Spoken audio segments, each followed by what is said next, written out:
name of.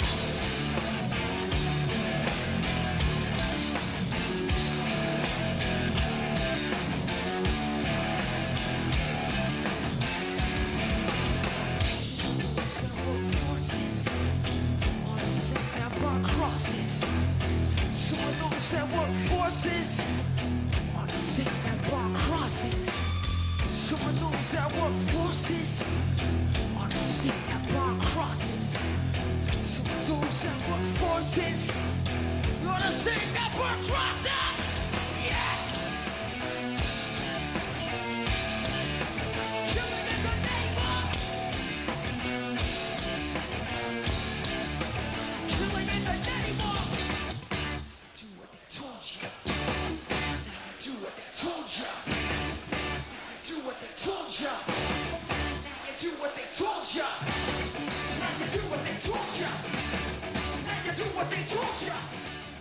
Pues la movilidad en Bogotá tiene un enfoque de intermodalidad.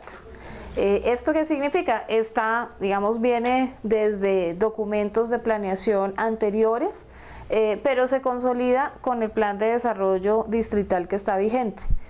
Y pues ¿en qué consiste esa intermodalidad? En que deben existir varios modos de transporte que funcionen en la ciudad, que tiene cada uno unos propósitos, unos alcances, una capacidad, pero que combinados todos permiten que haya una sostenibilidad de la movilidad urbana.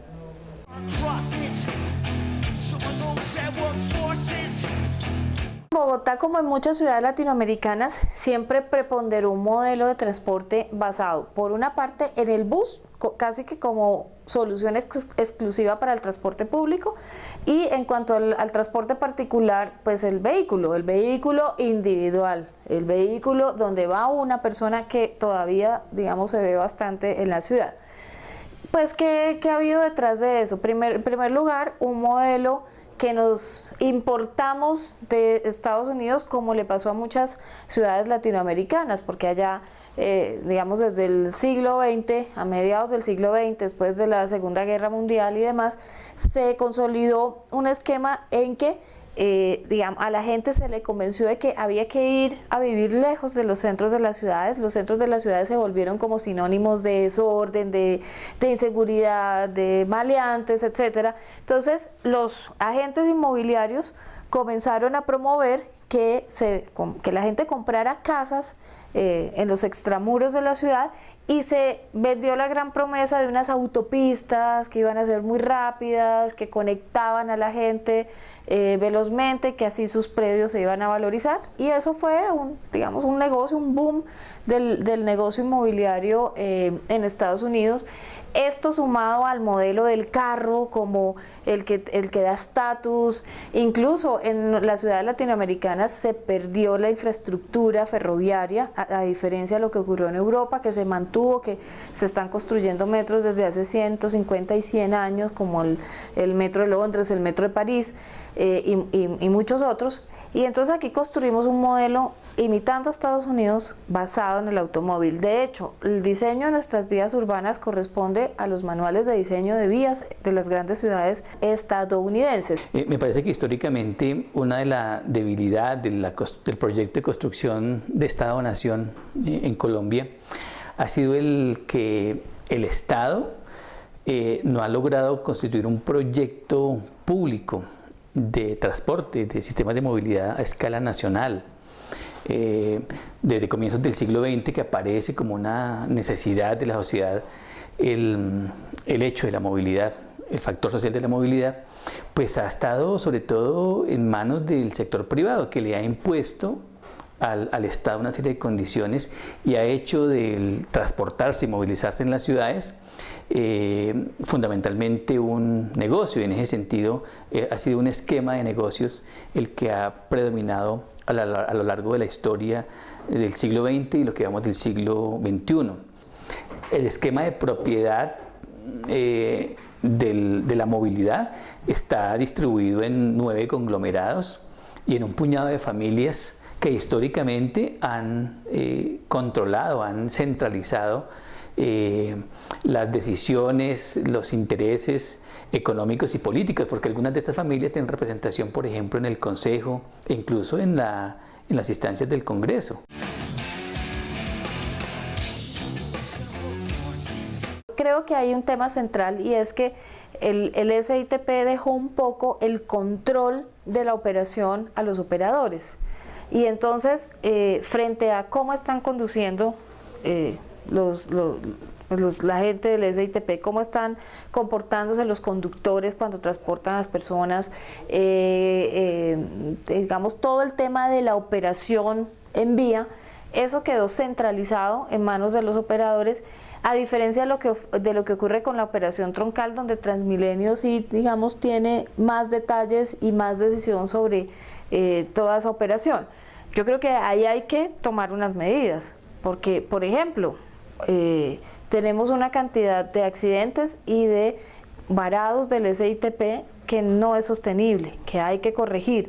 Le estamos sacrificando la principal promesa del SITP, que era mejorar la calidad del transporte para la gente. O sea, eso es como la gran bandera que se le vendió a la ciudadanía y hay que responder. Estas condiciones de hace 20 o 30 años para los usuarios del transporte público, para los peatones, para los ciclistas, han cambiado, han mejorado, eso hay que reconocerlo.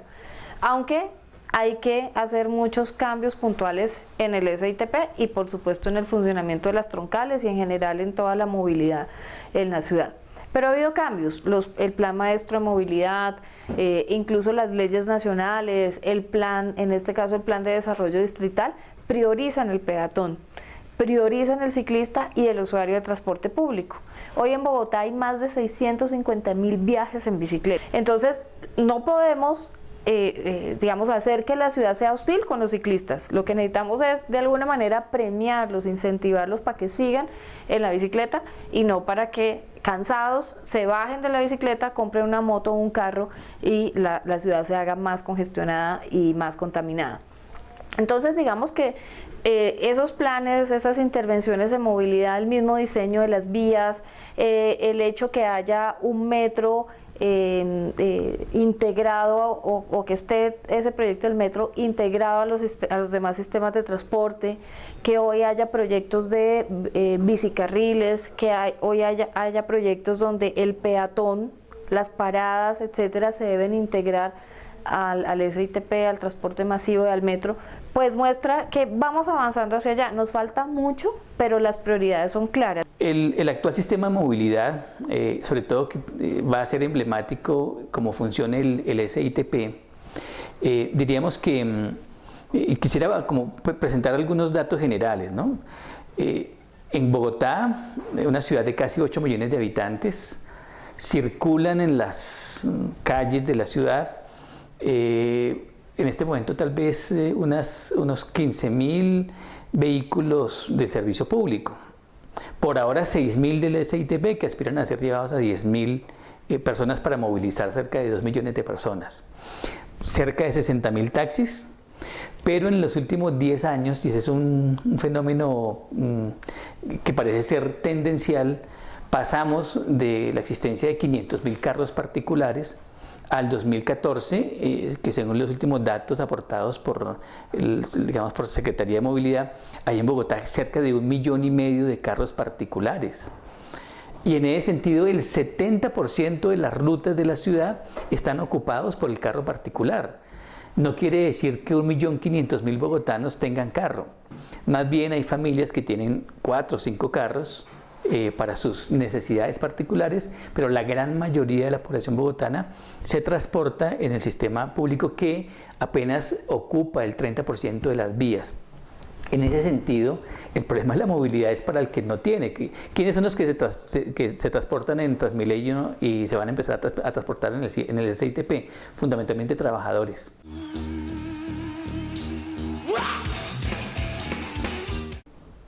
Habría que pensar la movilidad como derecho. ¿Y por qué como derecho y no como servicio? La movilidad es un asunto, es un asunto colectivo, es una demanda social. Necesitamos transportarnos para trabajar, para acudir al estudio, pero también necesitamos transportarnos para participar en la vida política de una sociedad.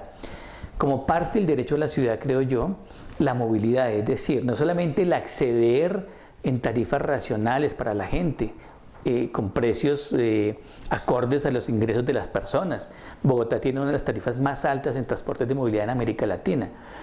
No solamente el derecho implicaría la baja de la tarifa, sino fundamentalmente, en el sentido de derecho de la ciudad, el control ciudadano de esa dimensión colectiva y de ese bien público que debe ser la movilidad. En este momento la movilidad es un bien privatizado con cierto control estatal a través del SITP.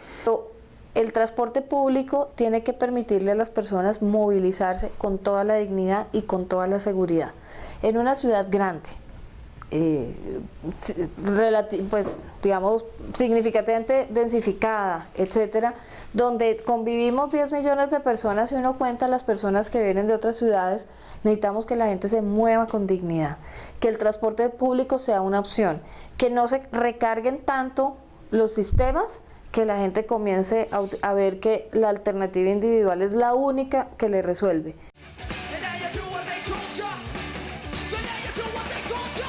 Hoy lo que se busca es rescatar la posibilidad de tener un sistema férreo que conecte con los demás, por eso la propuesta del metro que se ha mantenido. Yo tuve la fortuna de ser la persona que contrató los estudios técnicos que hoy existen en el metro, que ya permiten, digamos, iniciar desde el punto de vista de la ingeniería, la construcción, que es el mayor avance que ha tenido la ciudad en este tema.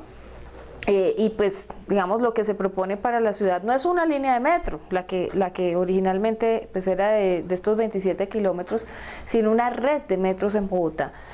Y pues que lo que busque es articularse con los otros modos de transporte, donde la prioridad sea el peatón, el ciclista, el transporte público y pues en adelante las otras formas de moverse en la ciudad.